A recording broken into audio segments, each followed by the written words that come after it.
নেপালে গোল করে গ্যালারি ভর্তি দর্শককে চুপ করিয়েছিলেন। মিয়ানমারের বিপক্ষে দর্শনীয় এক গোল করে প্রথমবারের মতো বাংলাদেশকে নিয়ে গিয়েছেন এশিয়ান ফুটবলের শ্রেষ্ঠত্বের মঞ্চে।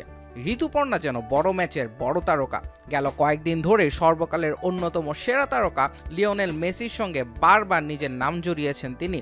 বাফুফে কর্তা মাহফুজ আক্তার কিরণ অবশ্য সরাসরি করেছেন এমন তুলনা। আমি দুইজনের সাথে কম্পেয়ার করব না। ঋতু হচ্ছে বাংলাদেশের মেসি, আমি এতটুকু বলতে পারবো। হামজা অনেক ভালো footballer, no doubt about it, এবং হামজাও আমাদের দেশের জন্য গর্বের। আমার বিশ্বাস হামজাও ভালো করবে।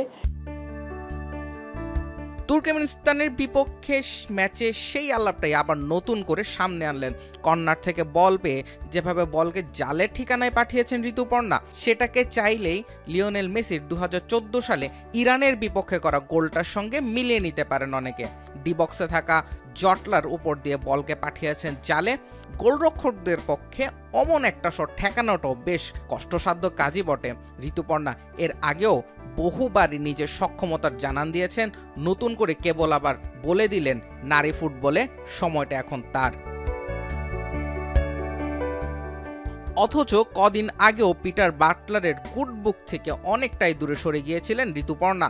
নারী ফুটবলে বিদ্রোহের যে সুর বেজেছিল সেখানে ছিলেন এই তারকা নিজেও, সইতে হয়েছে সমালোচনার নেতিবাচক বাক্যটাও। কিন্তু সবকিছু পেছনে ফেলে বাংলাদেশের নাম্বার 17 ফিরেছেন, সেই সঙ্গে একাধিক সিনিয়র না থাকা দলটাই এনে দিয়েছেন সাফল্য।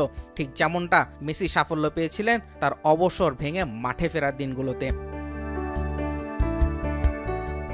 ঋতুপর্ণা আবার বুঝিয়ে দিয়েছেন মনোযোগ মাঠে ধরে রাখলে তার পক্ষেও করা সম্ভব বড় কিছু। 3 ম্যাচে করেছেন 5 গোল, দেশকে প্রথমবারের মতো নিয়ে গেলেন এশিয়া কাপে। মেসি নিজের দেশের শিরোপা খরা দূর করেছিলেন 28 বছর পর।